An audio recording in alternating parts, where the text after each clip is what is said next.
Армысыздар, құрметті білім алушылар. Бүгінгі қылмыстық құқықтың жалпы бөлімдегі келесі тақырыбымыз қылмыстық құқық бұзушылықтың көптігі деп аталынады. Мен өзім аға оқытушы Першеев Алишер Сапарбекович. Қылмыстың көптілігі адамның екі немесе одан да көп қылмыс құрамының белгілері бар қоғамға қауіпті әрекеттердің жасауы деп айтылады. Қылмыстың бірнеше мәрте жасалынуы, қылмыстардың жиынтығы, бұл қылмыстардың көптігі болады.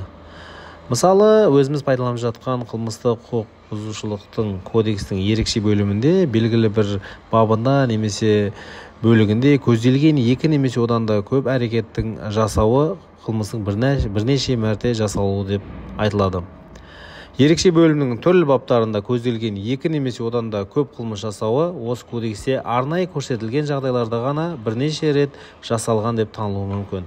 Мысал үшін қылмыстық кодекстің 99 бабын алатын болсақ, оның екінші бөлігінде зорлау арқылы, аса бұзақылық арқылы, тағы да өлтіруден бөлек басқа да қылмыстың диспозициясын жасауында айтады екен. Келесі қылмыстардың жиынтығы дегеніміз осы қылмыстық кодекстің түрлі баптарында немесе баптарының бөліктерінде көзделген адам солардың бірде-бір үшін сотталмаған немесе заңмен белгіленген негіздер бойынша қылмыстық жауаптылықтан босатылмаған екі немесе одан да көп әрекеттердің жасауы.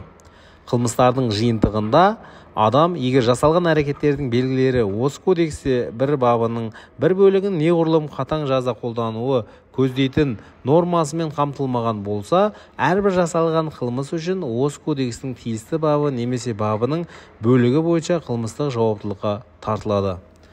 Сонымен қатар қылмыстардың қайталануы да бұл қылмыстың көптілігіне жатады.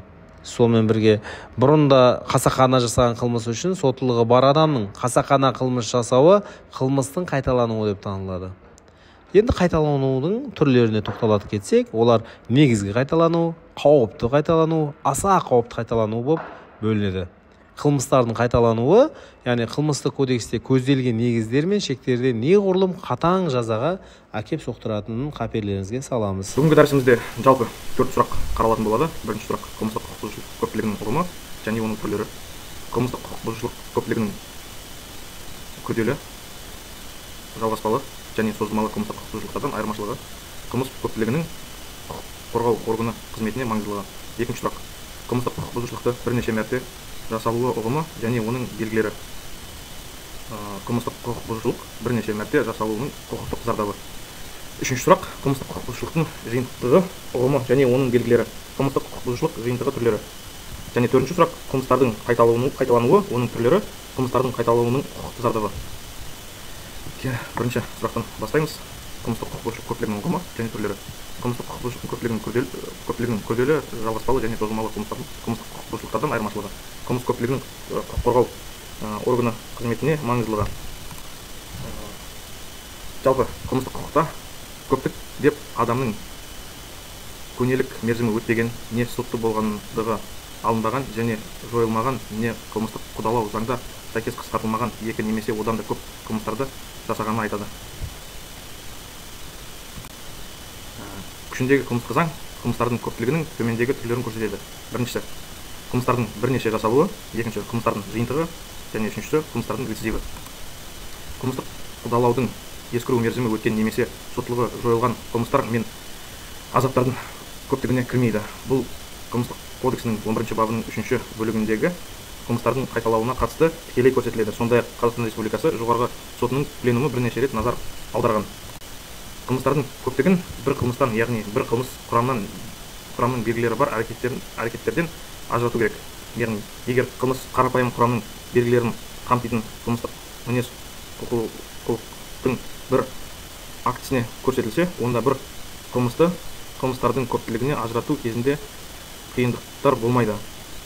Күрделі құрама деп екі немесе бірнеше әрекеттен тұратын қылмыстар танылады. Олардың әрқайсысында қылмыстың тәуелсіз құрамының белгілері болуы мүмкін, бірақ ішкі бірлікке байланысты олар бір қылмыс ретінде қарастырылады. Оқшауланған күрделі қылмыстарға екі, соның ішінде балама әрекетті бар қылмыстар жатады. Мәселен, қылмыстық кодексінің 202 бабында баламалы іс-әрекеттерде көрініс табылуы мүмкін бір қылмыс туралы айтылады. көрінеу анық емес ақпаратты қамтитын бағалы қағаздар эмиссиясы проспектісін бекітуде, сондай-ақ бағалы қағаздар шығару жөніндегі көрінеу анық емес есепті бекітуде. Осы әрекеттердің бірі немесе бірнеше қылмыс жасағанына қарамастан бұл әрекетте қылмыстардың бір құрамы бар. Ал ұзаққа созылған қылмыстар белгілі бір қылмыстық әрекеттің құрамын үздіксіз жүзеге асырумен сипатталады. Кейіннен қылмыстық қудалау қаупімен кінәлі адамға заңмен шектелген мерзімді ұзақ уақыт орындауымен байланысты әрекеттер немесе әрекетсіздік болып табылады. Екінші сұрақ: қылмыстық құқық бұзушылықты бірнеше мәрте жасалу ұғымы және оның белгілері. Қылмыстық құқық бұзушылық бірнеше мәрте жасалуының құқықтық зардабы. Қылмыстық құқық бұзушылықтардың бірнеше рет жасалуы және жиынтығы саралау туралы Қазақстан Республикасының жоғарғы сотының 2006 жылғы 25 желтоқсандағы номер 11 нормативтік қаулысы бар. Қылмыстық құқық бұзушылықты бірнеше рет жасау Қылмыстық кодексінің ерекше бөлігінің белгілі бір бабында немесе бабының белгілі бір бөлігінде қаралған бірнеше қылмыстық құқық бұзушылықтарды белгілі бір адамның жасауын көздейді. Егер бірнеше рет жасау қылмыстық құқықтың нормадан саралаушы белгі ретінде көрсетілсе, онда белгілі бір адамның бірнеше ұқсас қылмыстардың құқық бұзушылықтар жасау осы қылмыстық құқық бұзушылықтарды бірнеше рет жасағаны үшін жауаптылық көздейтін Қылмыстық кодексінің тиісті бабы бойынша тұтастай саралауға жатады. Қылмыстық құқық бұзушылықтардың бірнеше рет жасалуын жалғаспалы қылмыстық құқық бұзушылықтардан ажырату білу қажет. Белгілі бір адамның бірыңғай пиғылмен және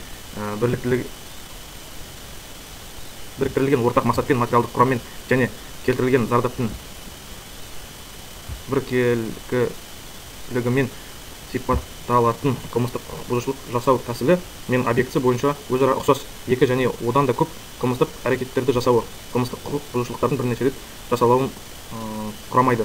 Мұндай жағдайларда барлық жасалған әрекеттерді тұтастай жалғаспалы қылмыстық құқық бұзушылық ретінде танып, осы қылмыстық құқық бұзушылықтарды жасағаны үшін жауаптылық көздейтін Қылмыстық кодексінің бір бабы немесе бабының бөлігі бойынша сараланғаны жөн. Үшінші сұрақ: қылмыстық құқық бұзушылықтардың жиынтығы ұғымы және оның белгілері. Қылмыстық құқық бұзушылықтың жиынтығы түрлері. Қылмыстардың жиынтығы қылмыстардың көптілігінің бір түрі болып табылады. Бір адамның екі немесе одан да көп қылмыс жасауы, егер олардың ешқайсысы сотталмаса немесе олардың ешқайсысы үшін сотталмаған болса. Құқық бұзушылықтардың жиынтығы анық түрі. Қылмыстық құқық бұзушылықтардың нақты жиынтығы белгілі бір адамның әрқайсысында Қылмыстық кодексінің ерекше бөлімінің әртүрлі баптарында көзделген қылмыстық құқық бұзушылық құрамы бар. Екі және одан да көп қылмыстық жазаланатын әрекеттерді жасауы құралады. Ал анық түрі анық жиынтық кезінде кінәлінің бір әрекетінде Қылмыстық кодексінің екі және одан да көп баптардың немесе баптарының бөліктерінде көзделген кем дегенде екі әртүрлі қылмыстық құқық бұзушылықтың құрамының белгілері болады және барлық жасалған әрекет тұтастай қалғанда қылмыстық заңның осы нормаларының бірде-бірімен толықтай қамтылмайды. Қылмыстық құқық бұзушылықтардың жиынтығы кезінде кінәлі адам Қылмыстық кодексінің 13-ші бабына сәйкес әрбір жасалған қылмыстық құқық бұзушылық үшін Қылмыстық кодексінің тиісті бабы немесе бабының бөлігі бойынша қылмыстық жауаптылыққа тартылады. Бұл сот дәлелінде деп таныған әрбір әрекеттің әдетте Қылмыстық кодексінің тиісті бабы бойынша дербес саралауға жататынын білдіреді. Барлық жасалған қылмыстық құқық бұзушылықтардың белгілі неғұрлым қатаң жаза көздейтін Қылмыстық кодексінің баптарының біреуінің диспозициясымен қамтылған жағдайда ғана қылмыстық құқық бұзушылық жиынтығы Қылмыстық кодексінің бір бабы бойынша саралануы мүмкін. Төртінші сұрақ: қылмыстардың қайталануы, оның түрлері. Қылмыстардың қайталануы құқықтық зардабы. Соттардың қылмыстардың қайталануы туралы заңдарды қолдану туралы Қазақстан Республикасының жоғарғы сотының 2007 жылғы 25 желтоқсандағы номер 8 нормативтік қаулысына сәйкес Қазақстан Республикасы Қылмыстық кодексінің 14 бабына сәйкес, егер адам бұрын ауыр қылмыс жасаған үшін бас бостандығынан айыруға сотталған болса, осы адамның ауыр қылмыс жасауы қылмыстардың қайталануы деп танылады. Бұл бойынша айта кететін мәселе, егер бір тұлға бұрын ауыр қылмыс жасаған үшін бас бостандығынан айыруға шартты түрде сотталған болса, ол осы адам ауыр қылмысты қайталаған жағдайда ол қылмыстардың қайталауына жатпайды.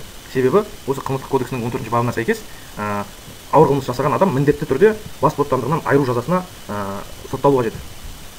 Басқа жағдайда ол қылмыстардың қайталануы, яғни рецидив болмайды. Қылмыстардың қауіпті қайталануы деп, яғни опасный рецидив. Егер осы адам бұрын ауыр қылмыс жасағаны үшін 2 рет бас бостандығынан айыруға сотталса, немесе аса ауыр қылмысы үшін сотталған болса, ауыр қылмыс жасағаны. Егер ол бұрын ауыр немесе аса ауыр қылмысы үшін бас бостандығынан айыруға сотталған болса, аса ауыр қылмыс жасағаны танылады. Қазақстан Республикасының қылмыстық кодексінің 14 бабының 3 бөлігіне сәйкес адамның 18 жасқа толмағанға дейін жасаған қылмысы үшін соттылығы қылмыстық қайталануын тану кезінде ескерілмейді. Қылмыстың қайталануы бір адамға әкімшілік қадағалауды белгілеу туралы мәселені шешкен кезде бас бостандығынан айыру орындарынан босатылған адамдарды әкімшілік қадағалау туралы Қазақстан Республикасының 1996 жылғы 15 шілдедегі заңның және әкімшілік қадағалау жөніндегі заңнаманың қолдануының сот тәжірибесі туралы Қазақстан Республикасының жоғарғы сотының 2019 жылғы 31 мамырдағы нөмір 1 нормативтік қаулысын басшылыққа алу қажет. Құрметті қатысушылар, осымен дәрісіміз аяқталды. Алдарыңыздағы слайдта пайдаланған әдебиеттер тізімі. Назарларыңызға рахмет.